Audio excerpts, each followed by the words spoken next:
I was walking down the street on a fateful day as a passionate journalist when I encountered this woman. I asked her, "Ma, what do you consider to be the most disgusting thing in the world?" She replied, "Who are you?" Oh, I thought she was asking for my name. So I answered, I am John Adibowale. She responded, No, No, that's your name. That is your name. I thought to myself, she must be asking about my profession. So I humbly replied, I am a journalist and I work for a television station. She answered again, No. No, that is your job. Who are you? At this point, I became confused and perplexed. In frustration, I replied, I am a human being. But the woman retorted, No, that is your species. With emphasis this time around, she asked again, Who are you? At this point, I had no answer for her. She looked at me and said, Well, that is the most disgusting thing in the world. Being unaware of who you are. That is the most disgusting thing in the world, being unaware of who you are. Really? I thought to myself, who am I? What is my purpose? Why am I here?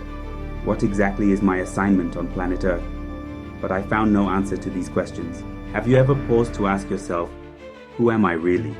In a world filled with noise and opinions, discovering your true identity and purpose can feel like searching for a needle in a haystack. Yet, there's so much power in knowing who you are and what you were created to do.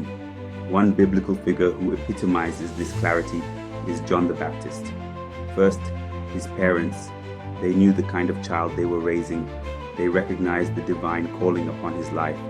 They raised him with intention, preparing him for his purpose and releasing him into it when the time came.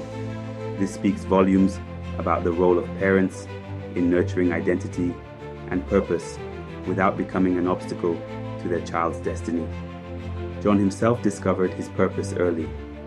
He knew exactly who he was and why he was created. His focus was unshakable, and he refused to let the opinions of others derail him. He lived a life of consecration and discipline, and when he finally saw Jesus, he immediately recognized him. What stands out the most is John's clarity about his identity. You find him making bold declarations in the Bible like, I am this, or I am here to do this. This certainty is intriguing. How did he know? How could he be so precise about who he was and what he was called to do? The question, who are you, is one we all must answer, not based on what others think or circumstances dictate, but through the revelation of God. When you know who you are and what you are created for, like John, you can boldly walk in your purpose without fear or distraction.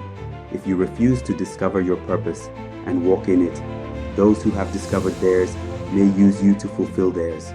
Start the journey of self-discovery today. Seek God, find your purpose, and step boldly into the life you were created to live. So, who are you? Take time to discover your identity in God and let that discovery shape your life. I am Psalmist Sam, the voice of the coming King.